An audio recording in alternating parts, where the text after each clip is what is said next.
you get to hear me now.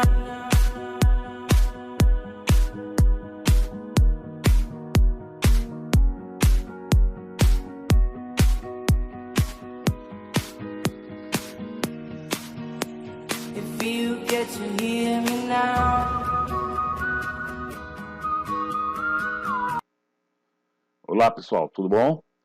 Nós iremos agora falar sobre a estrutura do planeta Terra, né? E como a gente consegue inferir sobre a estrutura do planeta, como nós chegamos a essas divisões do nosso planeta, né? Como ele é estruturado e dividido. Tá? Então, nossa aula ela segue as mesmas referências que a gente tem usado como livro base, né? O livro do Zé Henrique Pop. A gente vai usar do capítulo 1 e 2, tá? Tem falando um pouco dos dois capítulos aqui nessa aula de hoje. Então, que vai falar sobre a estrutura do planeta Terra. Bom, sobre a estrutura do planeta Terra, primeiro a gente tem que falar um pouco sobre como a gente consegue inferir, né? Como a gente consegue inferir sobre o nosso planeta.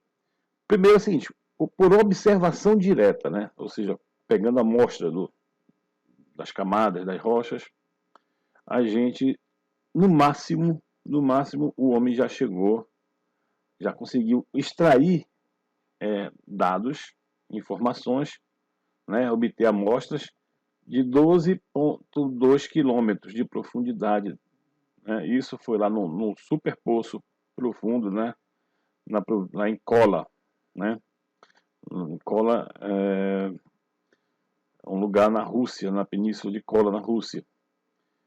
Só para vocês terem uma ideia, esse 12,2 quilômetros, o que isso representa quando a gente compara com o raio da Terra. O raio da Terra é de 6.378, né? 6.378. Então, se você subtrair desses 6.378, 12,2 quilômetros, né? Então você vai ver que a gente não olhou, ainda não conseguiu extrair quase nada, né? É muito pouco em comparação ao raio da Terra. Então, por observações diretas, né, coletando amostras, a gente o homem no máximo chegou a 12,2 quilômetros de profundidade. Então, esse conhecimento, né, do homem da Terra, né, em profundidade, do subsolo, né, da estrutura da Terra, ele vem se dando por observações que o homem tem indireta, né? Então, uma das primeiras coisas que chamam a atenção do homem com relação a isso são os dados quando o cara olha, observa o vulcanismo. Né? O vulcanismo é uma coisa que nos traz coisas, né, informações de lá da profundidade. Né? Então, é uma coisa que chama a atenção da gente, né? Porque nas áreas que tem vulcanismo, né, infelizmente, nós não temos aqui, graças a Deus, né? Então, mas onde tem a atividade vulcânica presente, a gente vê as lavas vulcânicas, as erupções, e essas coisas mostram para a gente que a Terra, né, expele material da profundidade. Né? E esse material, esse magma que sai, esses materiais que saem, a gente consegue fazer o registro dessas coisas e fazer observação disso e mensurar, né, quantificar os elementos químicos, caracterizar as rochas que se formam, enfim, as suas composições químicas. Então, isso nos remonta a pensar de como é formado o material lá em profundidade. Né? Então, isso é uma das coisas que a gente tem essas observações. Outras observações, através de dados geofísicos, né? A geofísica nos dá muita informação sobre a estrutura da Terra. a geofísica que vem através da sísmica, gravimetria, enfim, ela não traz muita informação com relação a isso. É importante a gente estar usando esses dados, né, porque eles nos sustentam, né, as nossas teorias sobre e a formação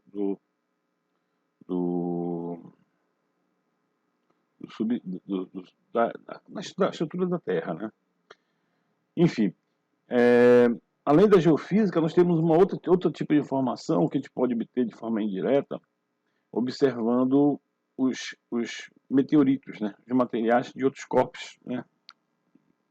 Quando a gente observa esses materiais de outros corpos, meteoritos, meteoros, asteroides, outros planetas, né? A gente pode inferir também, observando esses materiais, de como é a composição no interior do planeta. Os meteoritos e os meteoros, os asteroides, essas coisas aí, a gente tem a ideia de que eles sejam materiais formados na origem do planeta Terra, né? No mesmo período da origem do planeta Terra. Então, quando a gente olha um asteroide, um meteorito, a gente pensa que esse material seja da mesma composição, mesma formação do material que está lá no centro da Terra. Então, é essa correlação que a gente tem quando a gente observa esses dados dos asteroides e meteoritos. Bom, e com relação ao pensamento humano, de como a Terra era estruturada, né? Aristóteles já imaginava a Terra como uma esfera sólida. Então, Aristóteles imaginou a Terra como uma esfera sólida.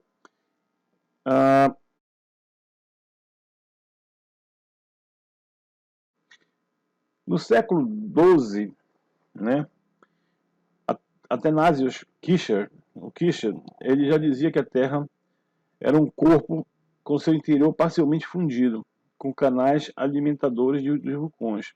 Então ele já imaginava a Terra com canais, com magmas, né, interligados, de alguma forma ele ter um centro incandescente, e esses materiais eram interligados e geravam os vulcões. Pois bem, então esse era o modelo Athanasius Kircher, lá por volta de 1678. Bom, e aí veio o Sir Isaac Newton.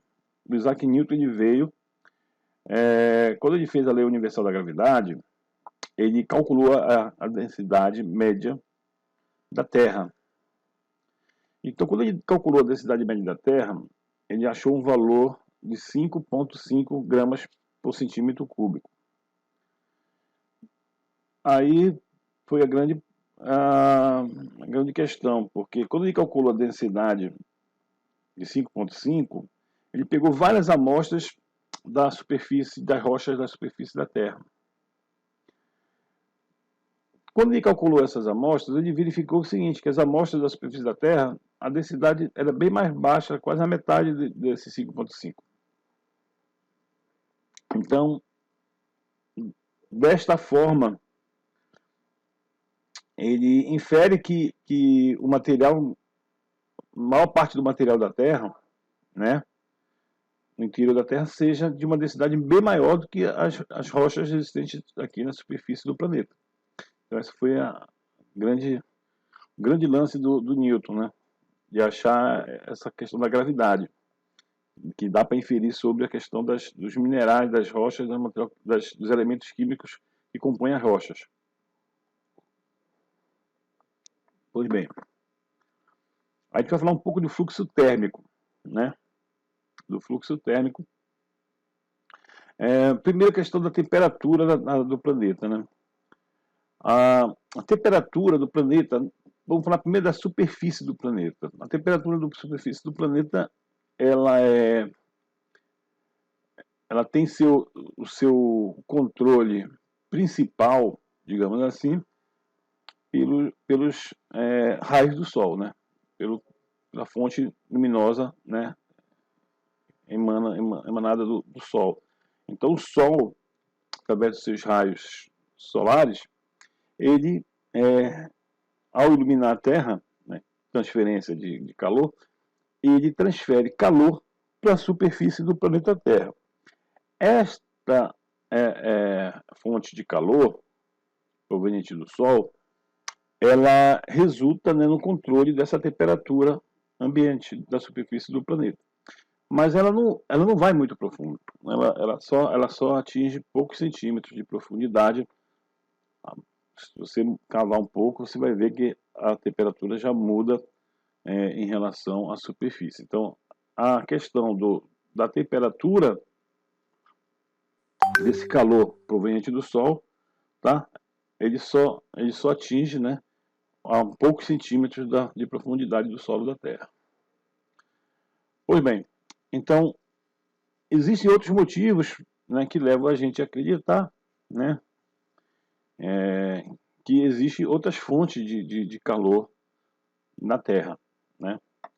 Porque o que acontece é que quando a gente se escavar, em geral, o Lord Kelvin ele fez uma pesquisa, né, investigando as mudanças de temperatura em profundidade. Então ele foi para uma mina subterrânea e fez esse estudo. Então ele constatou que a cada 32 metros de profundidade, a temperatura naquele local onde ele fez a pesquisa aumentava 32, aumentava 1 grau Celsius a cada 32 metros.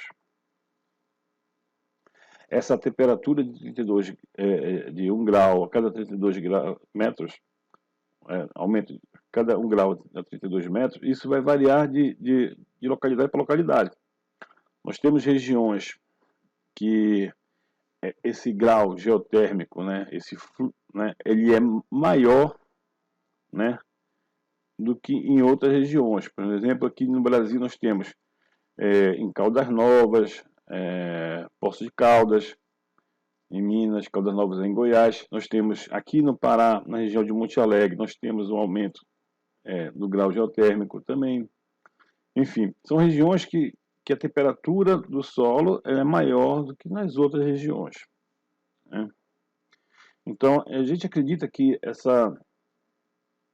essa fonte de energia principal aí desse calor proveniente no interior da Terra seja formada a partir do decaimento, né, dos elementos químicos, né? Então, alguns elementos químicos, né, eles têm com a meia-vida e vão decaindo, né, fazendo decaimento radioativo. Quando todo esse elemento ocorre, esse decaimento radioativo, ele libera energia, né? Então, imagina, né, todos esses elementos químicos ocorrendo esse decaimento radioativo, então eles vão gerar muita energia na forma de calor. Bom, essa é uma fonte. Uma outra fonte também é o calor residual do material do núcleo externo da Terra. A Terra tem 2 núcleos, né, o núcleo interno e o externo. Então, o núcleo externo da Terra que é líquido e incandescente. Acredito que lá, então, que seja um calor residual lá do período da formação da Terra, que ainda está no processo de resfriamento. Então, essas são as possíveis origens. E aí, quando a gente estuda essas formações desses minerais, dessas rochas, quando a gente pensa em formação de minerais em profundidade, a gente tem que pensar da seguinte forma: os cristais, né, os cristais, os minerais, eles se formam em certas condições de pressão e temperatura. A partir do momento que eu aumento a pressão e a temperatura, que eu aumento ou a pressão ou a temperatura, ou os dois juntos, eu vou, de certa forma, instabilizar, né, deixar instável aquele mineral que se originou numa determinada pressão e temperatura.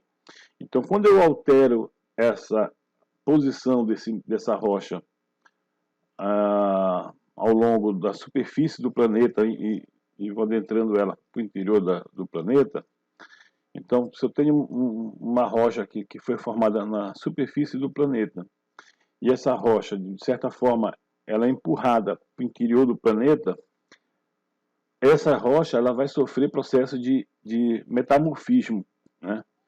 A gente chama de metamorfismo, são essas alterações da rocha, a partir de pressão, aumento de pressão e temperatura. E aí a gente tem uma sequência de grau de metamorfismo, tá? Que começa aqui com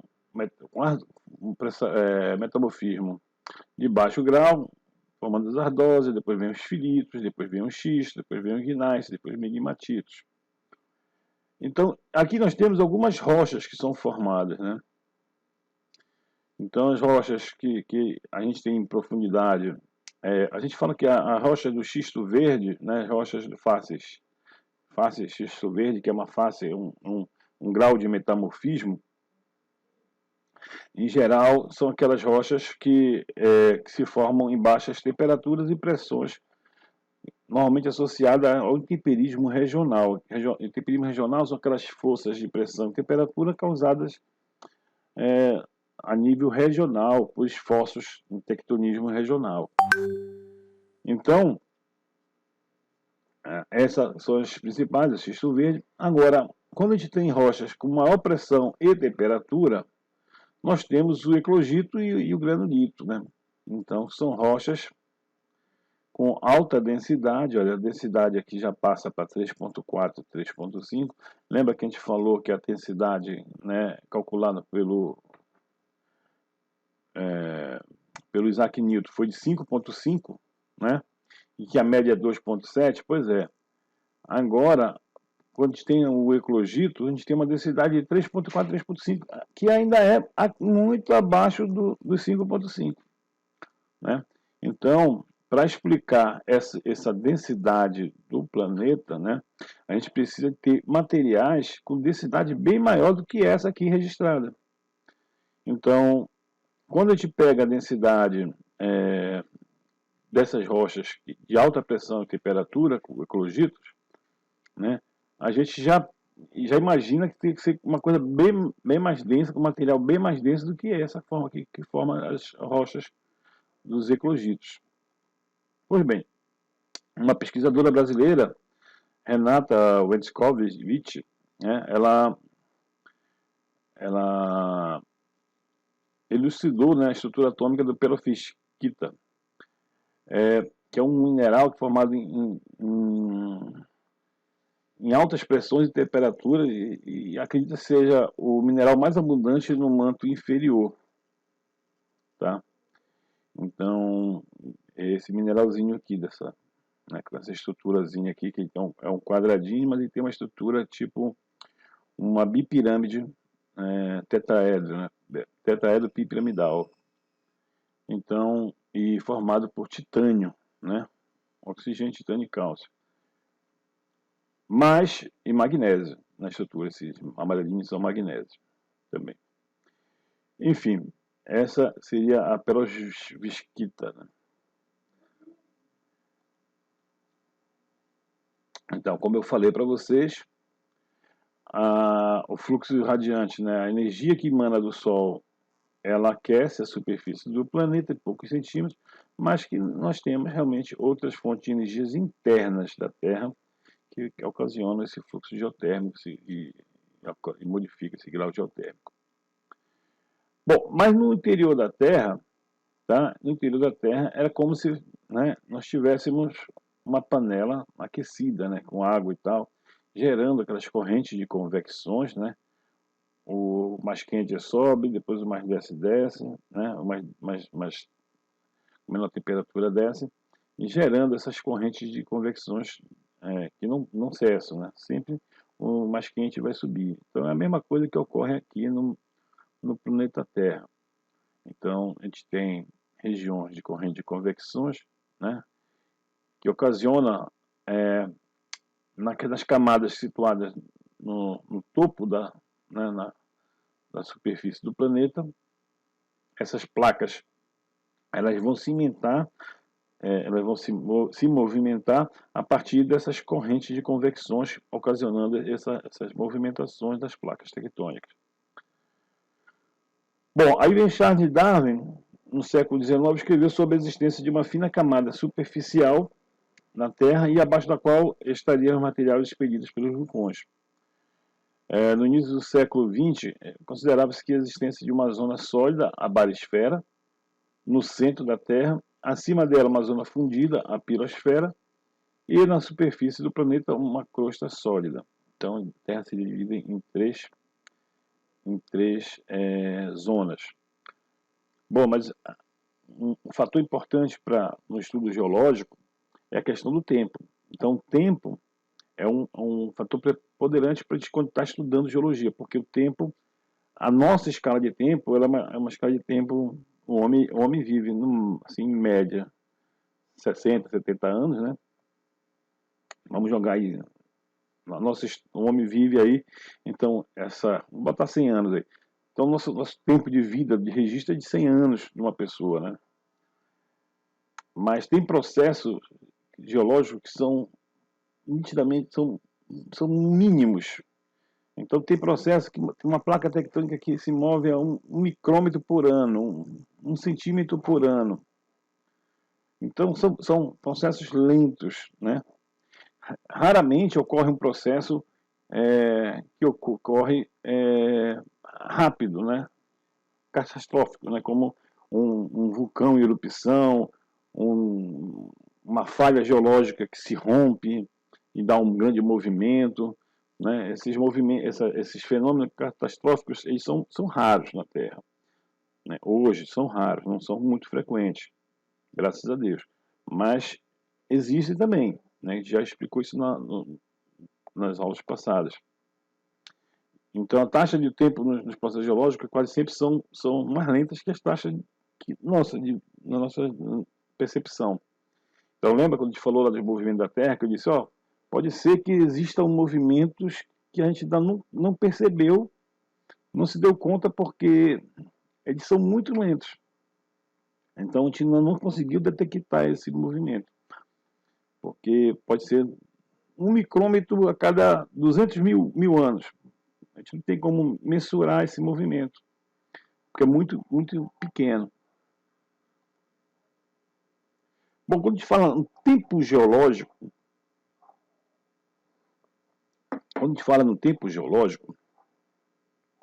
então, vou falar um pouco dos fenômenos, dos eventos, da vida, da questão do nível das marés e das temperaturas médias do globo.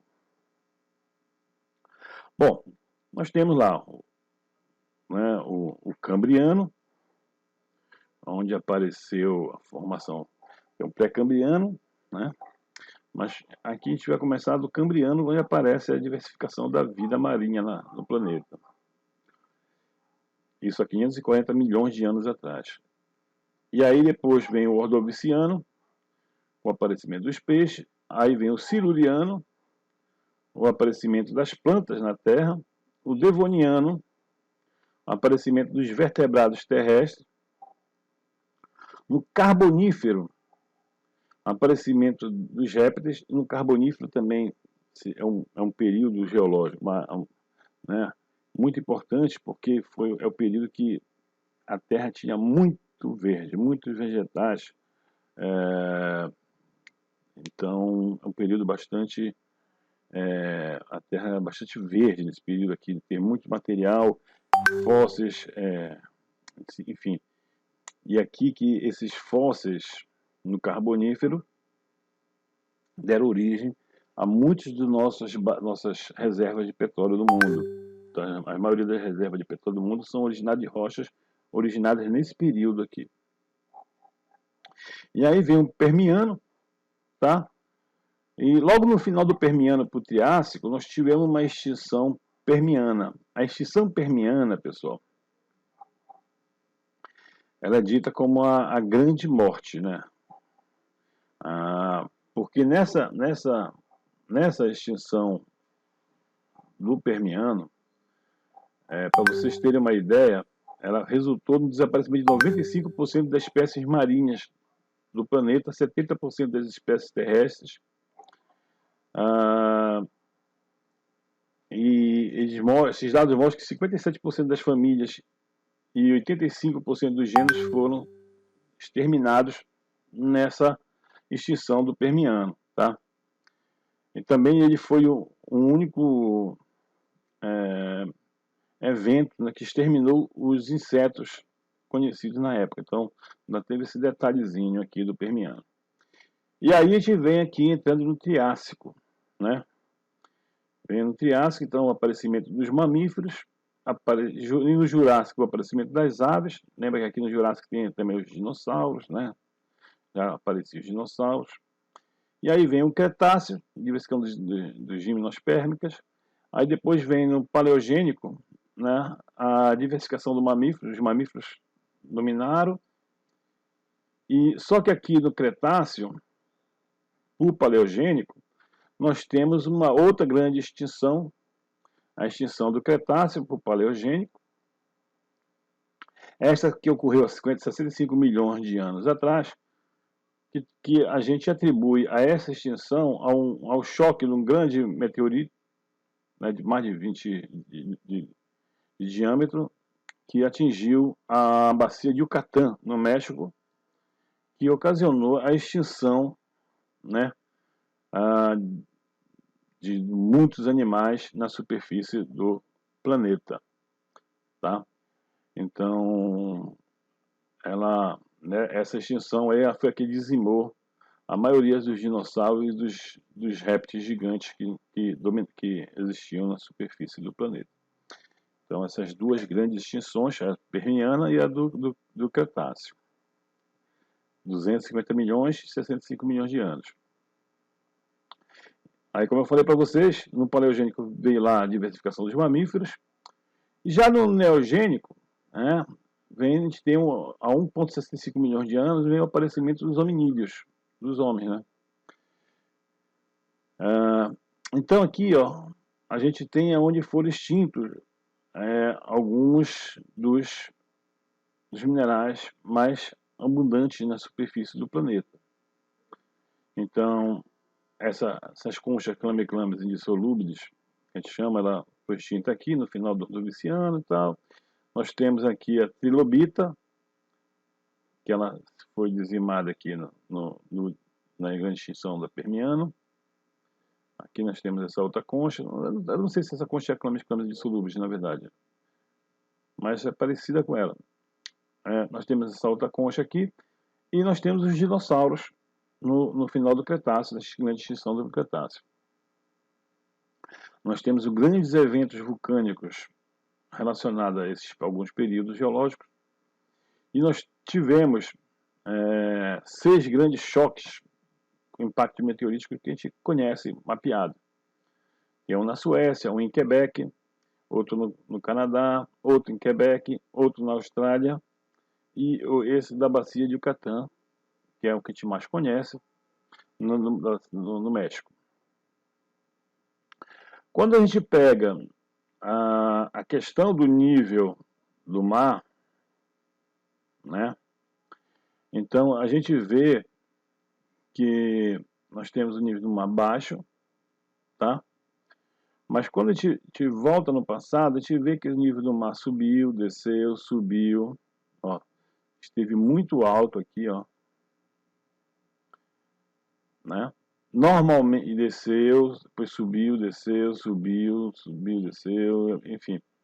A gente nota que o mar, em geral, ele estava com nível muito mais alto do que esse que nós temos hoje, atualmente. Então, o nível do mar atual, ele é bem mais baixo do que normalmente o mar, a Terra, registrou do nível do mar. Então, isso é uma coisa. Então, o nível do mar, hoje, ele está abaixo, muito abaixo do que normalmente a gente teve no passado. Se a gente pegar aqui, ó, a gente tem um nível do mar, pelo menos uns 100 metros a mais, como média. Então, a gente está 100 metros em média, abaixo do nível do mar médio que a Terra teve todo o seu ciclo geológico. Pô, bem, quando a gente pega a temperatura, né? A gente pega a temperatura, então a gente pode associar a temperatura, quando o nível do mar está baixo, a gente associa com baixas temperaturas, tá? Ou seja, com o período de glaciações, né? Então, período de glaciação aqui, ó, diminui a temperatura, né? Nós temos um nível do mar mais baixo, né? Porque isso vira gelo, né? Então, sempre está associado a isso. Então, o nível do mar, quando o mar está elevado, é porque a temperatura do globo está alta, né? Então, uma coisa puxa a outra. Então, se a Terra está fria, ela esfria mais, congela mais água, né? As águas viram iceberg, né? Geleiras, e diminui o nível do mar. Então, fica nesse vai e vem direto aí. Bom, falar um pouco da evolução da vida da Terra, né? Bom, primeiro que a atmosfera e a hidrosfera foi formada há 4 bilhões de anos atrás. Os fósseis que são reconhecidos nas rochas, eles possuem idade de 3,5 bilhões de anos, que a gente encontra. O oxigênio da fotossíntese foi um componente importante na atmosfera pelo menos há 2,5 milhões de anos atrás. Então, a gente encontra nas rochas registros fósseis de alguns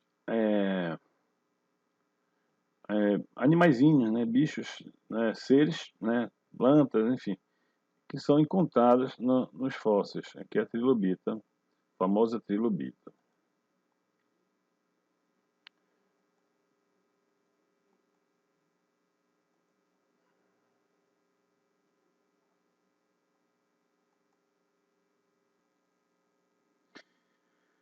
Então, sobre a questão desses avanços, desses estudos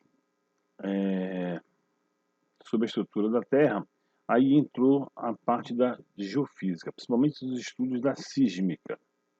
Então, a sísmica, ela nos revelou muitas informações referentes à estrutura da Terra, tá? Principalmente a distinção do núcleo, manto e crosta terrestre.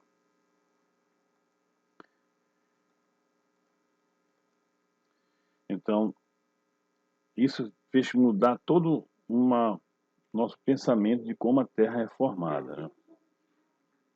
Então, nós tínhamos, desde o início, com a visão do Athanasius Kirchner, né? Nós passamos para a visão do Hans Kramer, que é uma visão bem mais simples, do Bruce Bolt, até hoje a visão mais aceitável que a gente tenha do Adam Grzybowski. Enfim, nós temos essas três visões, mostra um pouco da evolução do nosso conhecimento sobre a Terra. Bom, vamos falar da estrutura do planeta Terra. Nós temos as três grandes divisões do planeta Terra são a atmosfera, né, a parte gasosa que está aí, né? A atmosfera, nós temos a hidrosfera e nós temos a litosfera e a astenosfera, tá? Então, a gente tem do exterior para o interior da Terra, atmosfera, hidrosfera, litosfera, astenosfera. A biosfera, tá? É a camada da região da Terra onde nós temos vida presente. Ou seja, nós temos vida na litosfera, nós temos vida na hidrosfera e nós temos vida na atmosfera. Então, a biosfera ela reúne essas três grandes envoltórios que é relação à biosfera. Bom, a atmosfera da Terra, né, é a camada superior do nosso planeta, onde é formada por gases, né? E dentro desses gases nós temos dois principais, que são o oxigênio e o nitrogênio, tá?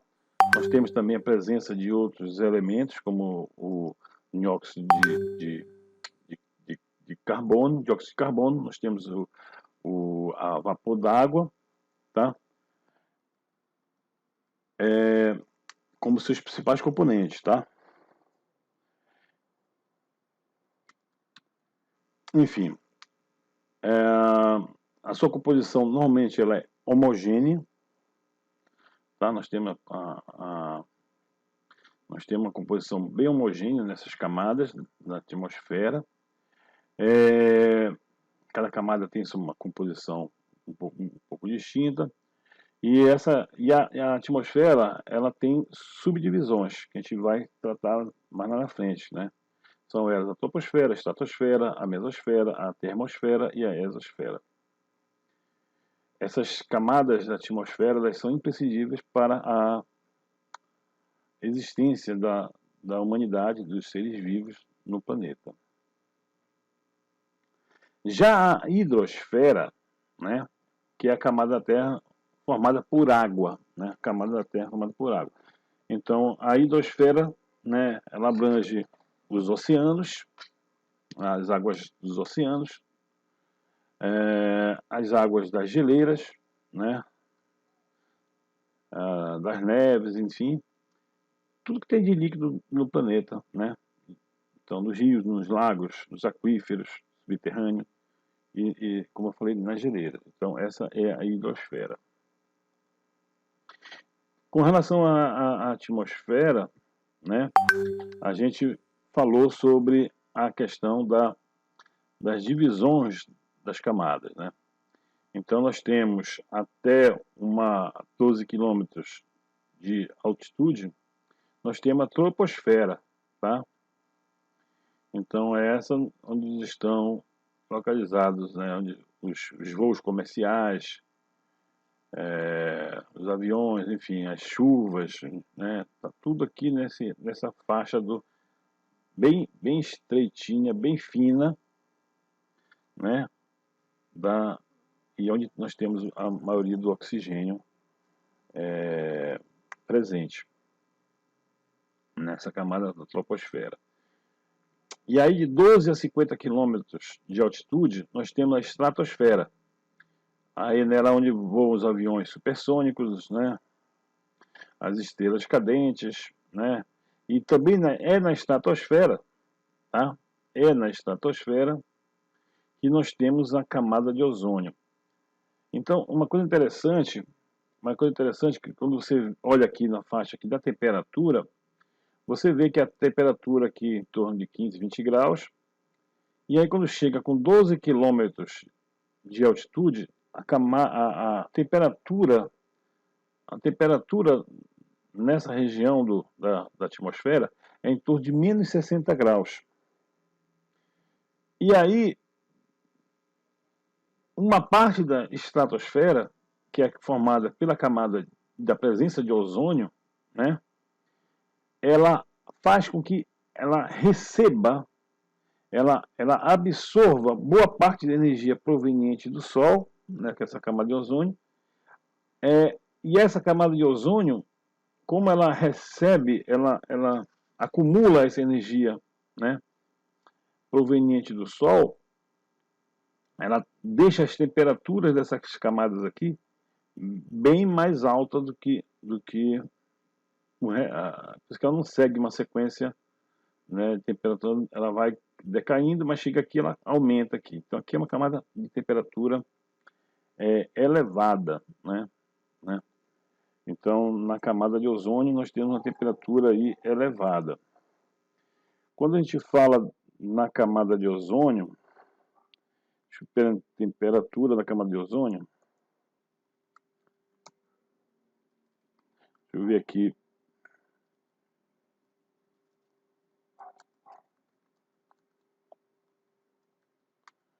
A gente está falando de temperaturas que vão variar até bem mais alta, né, do que as temperaturas que estão em volta, né? Enfim, então essa é a mudança que tem com relação às temperaturas, com relação à camada de ozônio. E aí a gente vai continuando aqui na nossa, né, de 50 a 80 quilômetros de altitude, nós temos a mesosfera, tá? Então a mesosfera, as ondas de rádio, uma coisa interessante na mesosfera, os raios cósmicos são absorvidos aqui nessa região aqui, tá? Então a mesosfera, ela realmente ela absorve um pouco dessas radiações provenientes do Sol.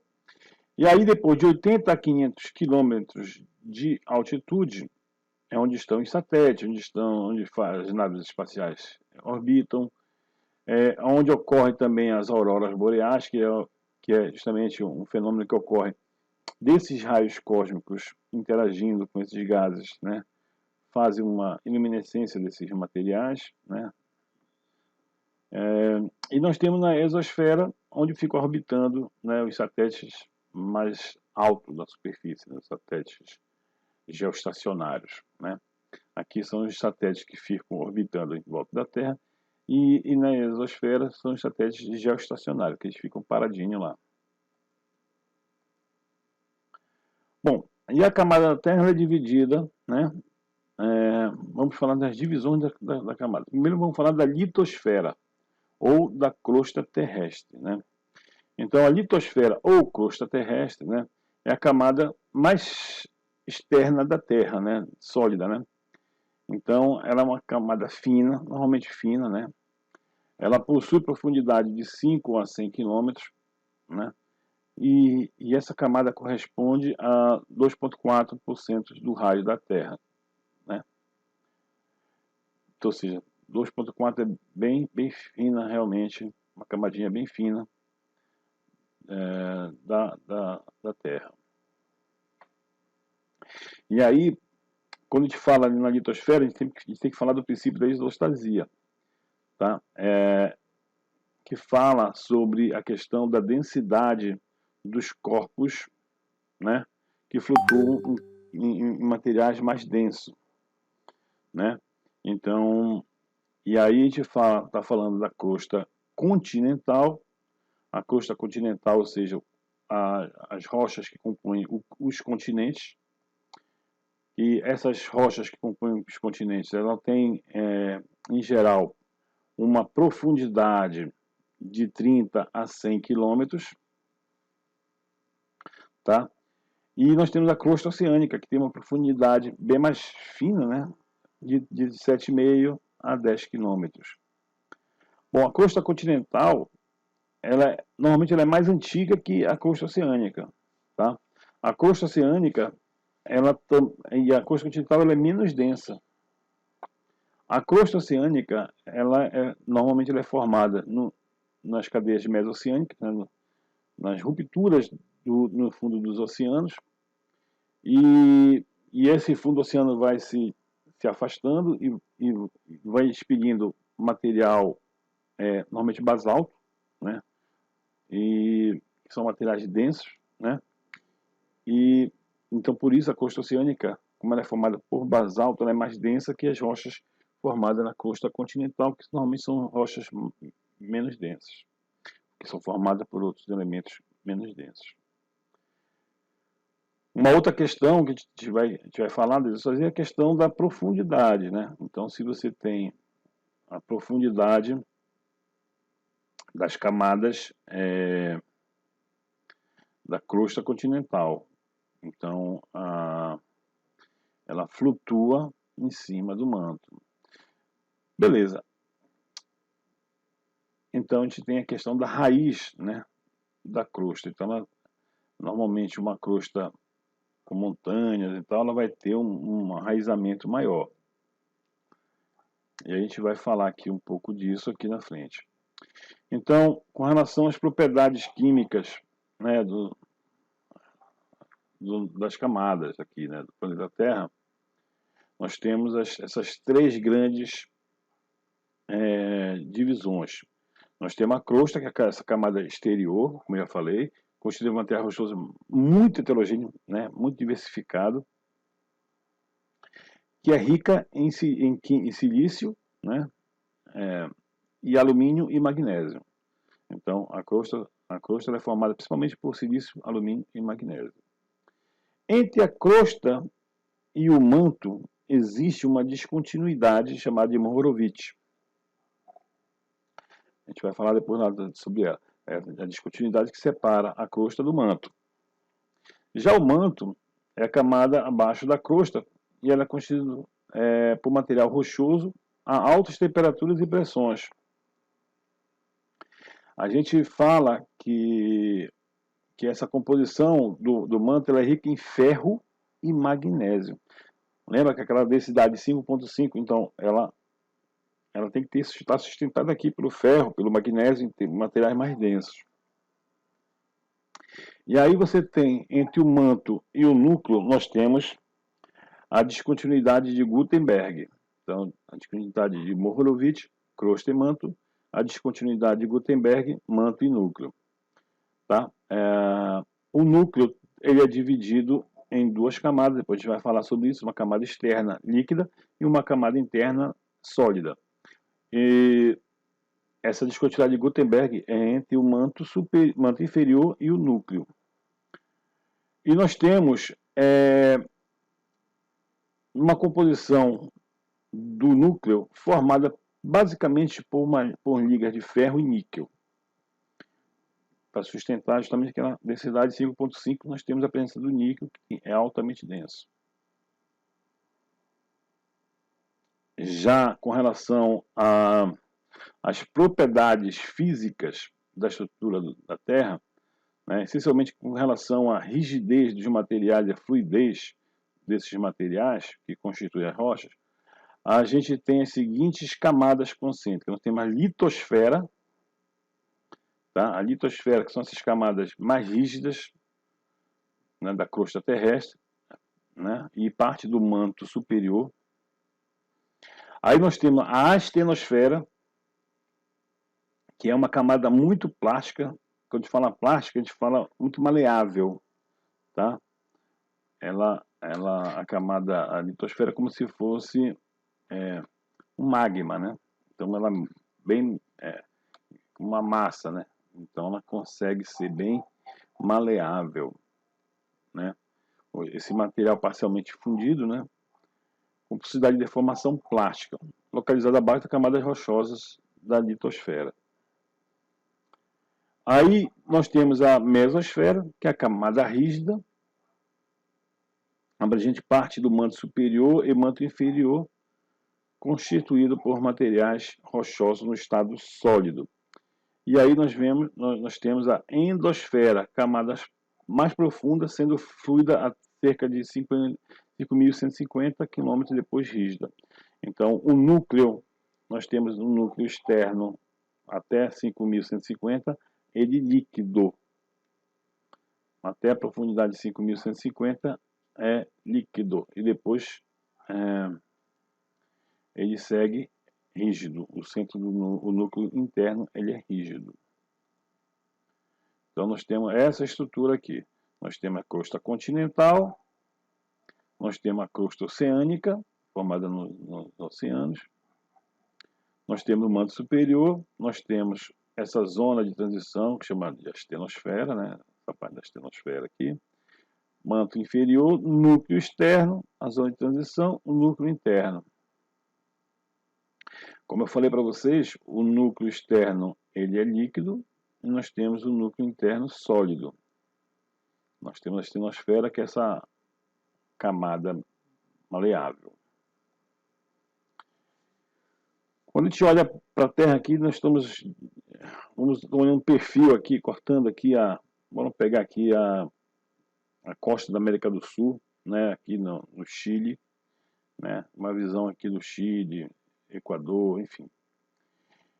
A gente tem essa estrutura. Nós temos lá no meio do Oceano Pacífico as falhas transformantes, a cadeia mesoceânica lá, né?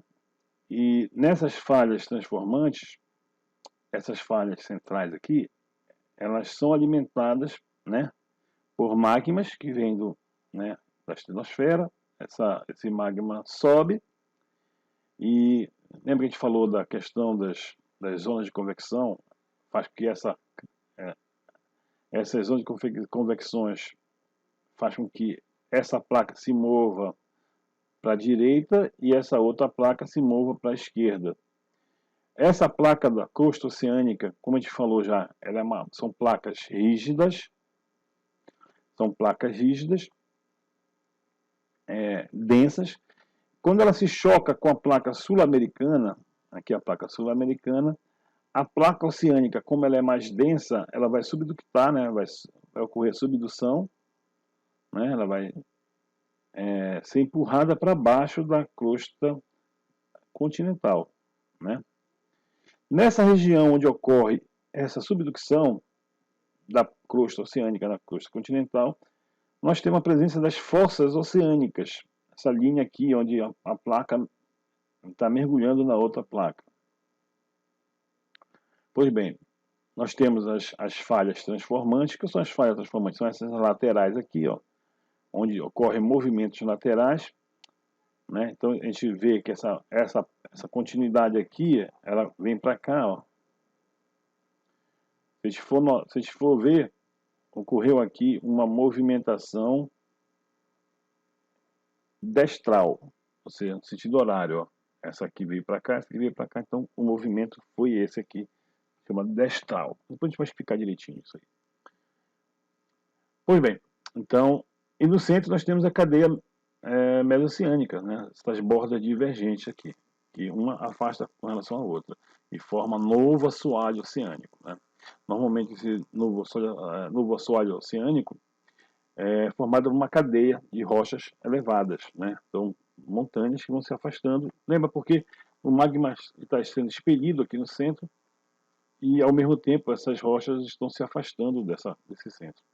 Então, vai alimentando novas rochas aqui no centro. Depois, com o tempo, ela vai erodindo e vai se aplanando, né? Mas a sua origem é essa aqui.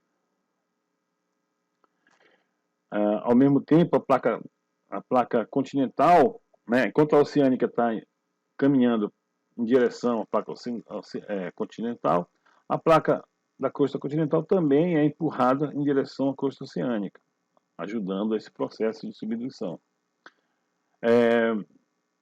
Nós temos, durante esse evento, nós temos a presença de dois fenômenos interessantes, né? Nós temos nessa região aqui, a gente chama de cunha acrecionária, que vai formando materiais aqui, mas nós temos também duas regiões de formação de vulcões, né? Proveniente primeiro aqui quando a gente fala da zona de Benioff-Vadati, esse material que ocorre a subdução, né? Ele vai chegar nessa zona, vai aquecer, vai derreter, né? E vai gerar magma, e esse magma vai ser expelido, formando uma cadeia de montanhas vulcânicas, né? Essas rochas aqui, elas são dobradas, né? Porque imagina que você vai empurrando a rocha aqui, ela vai fazendo isso aqui, ó. Então são rochas que sofrem dobramentos, mas também são rochas que muitas das vezes ocorrem vulcanismo. Então é comum você encontrar no Chile, no Equador, né, nessas regiões do Peru, aí, né, nas cordilheiras dos Andes, a gente encontrar muitos vulcões provenientes dessa zona de Benioff aqui, com a ascensão desses magmas aqui, que são expelidos, né, a gente chama disso arco vulcânico, né? Então a gente tem a presença de arco vulcânico ao longo da Cordilheira Andina. Isso ocorre, a gente está falando de um exemplo aqui da Cordilheira, mas isso é válido para qualquer outro lugar do mundo, tá? Onde ocorre esse processo aqui de subducção. Uma outra coisa é que existem regiões fixas no planeta onde material proveniente do manto, né, incandescente, sobem. Independente, esse hotspot, eles são fixos aqui nessa região. Aí o que acontece? Como ele é fixo, a placa vai se movimentando, mas o ponto quente sempre vai ficando no mesmo lugar. O que ocorre é que a gente nota em alguns lugares do mundo a presença desses hotspots, e esses hotspots vão criando novas sequências de vulcões alinhados às direções do movimento da placa.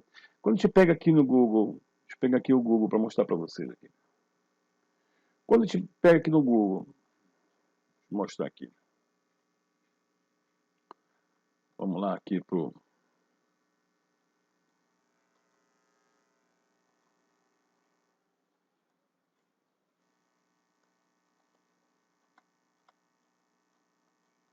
bora Google.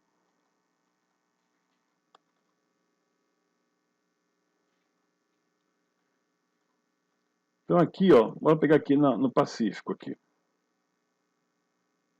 Aqui o Havaí, tá? Então o Havaí é onde hoje está localizado acima, o Havaí está acima de um hotspot, ou seja, de um ponto quente do planeta. Mas se você notar, ao longo da movimentação dessa placa tectônica, né, esse ponto já esteve aqui onde era o Havaí. Como a Terra está se movimentando nesse sentido aqui, vão surgindo novos hotspots. Então, vai chegar um momento que o Havaí vai passar do hotspot, e aqui, do lado do Havaí, onde vai estar embaixo do hotspot, vai surgir um novo vulcão. Os vulcões anteriores, tá, eles vão sendo, ao longo dos anos, eles vão sendo erodidos, né, e vão deixar de aparecer aqui na superfície da Terra. Então, quando te pega aqui, por exemplo, pegar um vulcão antigo aqui, são todos vulcões, tá? Então, quando você pega aqui esse vulcão aqui, ó, você só vê a cratera do vulcão, ó, aparecendo na superfície. E aí, quando você olha na imagem de satélite, você vai ver apenas uma fina camadinha aqui, ó. Vou pegar esse exemplo aqui. Então, você tem uma fina camada, tá? Onde tem aqui o aeroporto, e você tem uma estreita camadinha de terra, que na verdade formam em geralmente de forma aqueles atóis, né? Os atóis, né, com corais, enfim. Mas que na verdade são a borda da cratera de um vulcão. Então você vê vários aqui, né? Ó, você vê vários vulcões, e normalmente já estão extintos, né? Já não estão embaixo do hotspot, né? E são todos alinhados na direção aqui, ó, do Havaí. Então, possivelmente o Havaí, né, ele está se movimentando, e brevemente nessa região aqui que vai estar localizada embaixo de um hotspot, vai surgir um novo vulcão. Espero que tenha entendido, né? Então, são esses hotspots, são esses pontos quentes na Terra. Pois bem, então vamos continuar aqui. Então a gente já falou da biosfera, né, que é esse sistema, aquele ecossistema, né, que nós temos aí a atmosfera, a hidrosfera e a litosfera, onde tem a vida na Terra, né, a gente já falou sobre isso. Agora a gente vai falar sobre a isostasia. Então, quando a gente fala em isostasia, nós temos duas teorias bastante aceitas na comunidade científica, que é a teoria do John Pratt e a teoria do G.B. Eyre. A do John Pratt, ela fala o seguinte: ela fala que os blocos menos densos flutuam mais que os mais densos e de maior massa. Então, a teoria do Pratt fala o seguinte: se eu tiver blocos iguais, idênticos, com densidades diferentes, o que tiver densidade maior vai afundar mais do que o que tiver densidade menor. Por contrapartida, né, a gente tem aqui, então, blocos menos densos e menores vão flutuar mais do que os blocos mais densos e maiores. Então, essa é a teoria do Pratt. Já a teoria do Eyre, ele fala o seguinte, que os blocos de mesma densidade, eles serão, eles vão ter maior raiz mergulhadas no substrato do magma, quanto maior for esse bloco. Então, esses blocos eles vão ter maior raiz, quanto maior for a sua altura, né? Então ele considera isso, né? Então, uma mistura da densidade com relação à profundidade da sua raiz, tá? Então, os blocos, quanto maior for o bloco, maior vai ser a raiz. Aqui dá um exemplo, por exemplo, se todo mundo tiver, apesar de ter densidade diferente, mas o que acontece é que seus tamanhos são diferentes. Então, esse aqui, apesar de ser pequeno, e esse aqui é grande, mas como eles têm volumes diferentes e densidades diferentes, ele faz essa compensação de nível, porque são blocos diferentes. Então, a gente tem o modelo da densidade crustal do Pratt e o modelo da espessura crustal do Hélio. Então, quanto maior for a altura desse meu bloco, mais profunda é a raiz. Beleza. Então, a mesma coisa aqui é a questão da flutuação, né? A questão do João Bobo, né? Que ele permanece em pé sempre, por causa da densidade, né? Da sua raiz, que faz com que ele se equilibre, né? Mantenha-se na vertical. A mesma coisa que o iceberg, né? Beleza. Agora a gente vai falar um pouco desse equilíbrio isostático, tá legal? Então a gente tem esse equilíbrio isostático que ocorre de duas maneiras, tá? Na Terra. Imagina a seguinte situação, né? Se eu tiver, por exemplo, um choque do meteorito numa determinada região, se eu tiver numa região de rochas bem rígidas e fortes, esse impacto desse meteorito vai gerar uma pequena distorção na superfície do planeta. Já que se eu tiver uma placa intermediária, né, fraca intermediária, nós vamos ver essa flexão bem maior do que nas rochas rígidas. Já se eu tiver uma rocha sem muita resistência, esse impacto vai ser bem maior, vai gerar uma raiz bem mais profunda, né, porque ele vai absorver mais o impacto. Então nós temos na natureza, nós temos o warp-warp, que normalmente o warp-warp ele forma os domos, e o down-warp forma as bacias. O up-warp ele tem essa aqui, ó, o material proveniente do manto, né, empurra as rochas que estão no topo, causando essa flexão assim, ó. As rochas ficam envergadas. Quando você erode aqui, né, quando você erode essa parte central dela aqui, a parte mais alta, você vai ter no núcleo do warp, do domo, as rochas mais antigas e nas bordas as rochas mais novas. Já ao contrário, quando você sofre o impacto de um meteoro, né, as rochas que estavam planas, elas vão sofrer isso aqui, ó. Elas vão sofrer um rebaixamento, né, um downwarp, que a gente chama, formando as bacias. Essas bacias já vai ser o contrário, né? Nas camadas do centro vão ser as camadas mais novas e nas bordas as camadas mais antigas. Por isso que quando a gente quer estudar as bacias sedimentares, quer estudar as rochas da bacia sedimentares, as rochas mais antigas da bacia sedimentares, a gente vai procurar as rochas que estão na borda da bacia sedimentar, não no centro da bacia sedimentar. No centro da bacia sedimentar são as rochas mais novas. Normalmente no downwarp a gente tem a questão das gerações das estruturas que são formadas por impacto. E aqui a gente tem, por exemplo, estruturas formadas por impacto de meteoros ou meteoritos, né, aqui no Brasil. Nós temos 6 exemplos aqui, ó, o Riachão, a Vista Alegre, Santa Marta, a Serra da Cangalha, o Vargião e o Cerro Jaral. Tá? O Vargião e a Serra da Cangalha são os mais típicos, mais bonitos que a gente tem aqui no Brasil, desse fenômeno, né?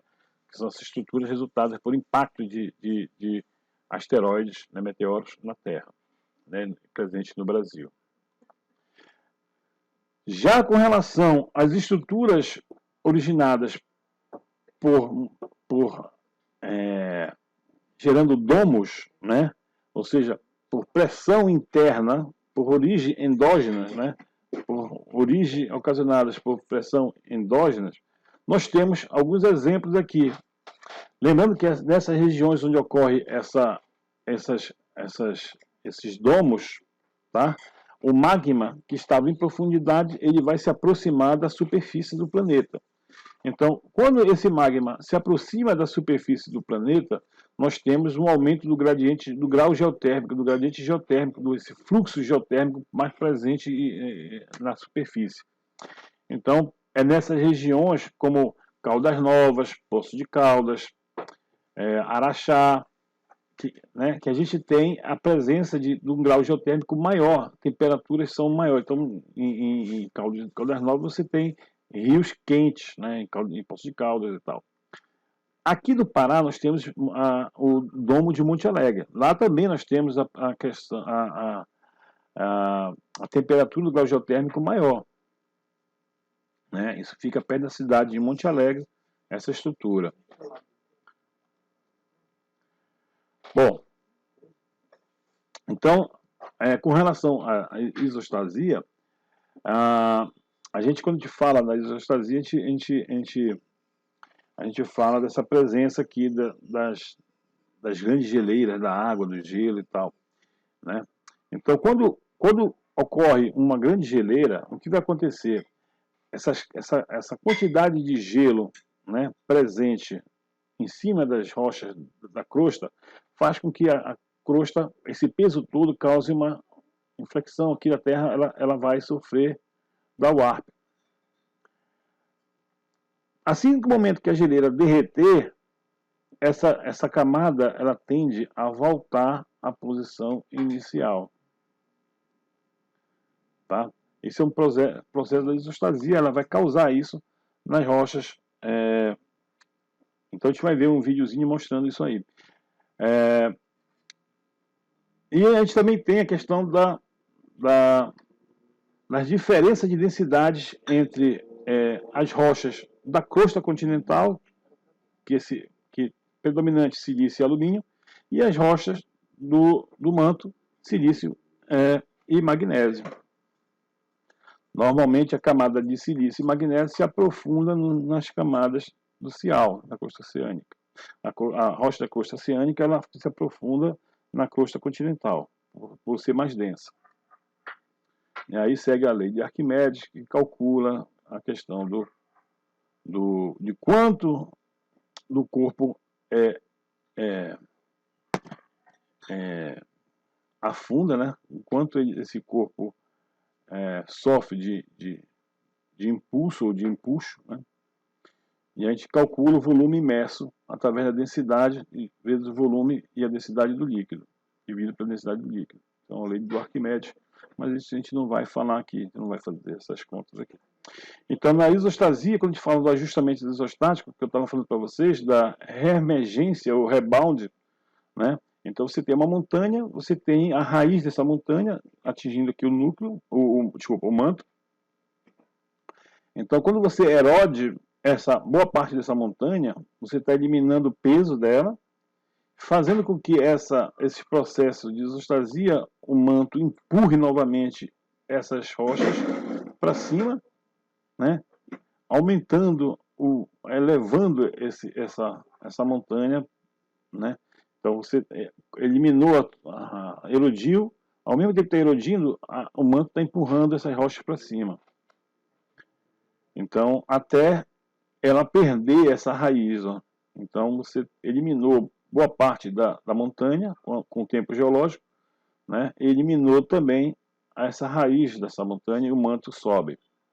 A mesma coisa que eu falei para vocês das geleiras, né? Então a geleira, então se forma a geleira em cima da crosta, esse peso da geleira faz com que as rochas, né, da crosta continental afunde, ocorra a subsidência, né?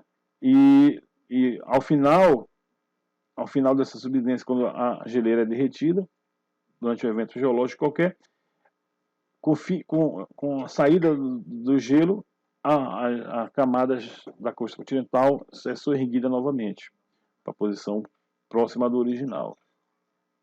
Então é isso aqui, ó, esse efeito aqui, ó, como a geleira desce e depois a geleira sai, ele sobe novamente. Então esse é o efeito do ajustamento isostático glacial. Um exemplo disso é ali na Escandinávia, tá? Então na Escandinávia tem esse exemplo aí, que ocorreu, né, aquela região ao longo de 12 mil anos atrás tinha muito gelo. Com essa saída desse gelo que está ocorrendo atualmente, né, com esses degelos, o que está acontecendo? A elevação das rochas da região da Escandinávia, ela está ocorrendo em torno de 1 centímetro ao ano. Ela está se elevando, aquelas montanhas, aquela região lá está se soerguendo 1 centímetro ao ano. Então, isso demonstra que esse fenômeno tem ocorrido nessa região. Aqui é um videozinho que mostra esse fenômeno aí, ó. Então, vamos dar uma olhada aqui rapidinho.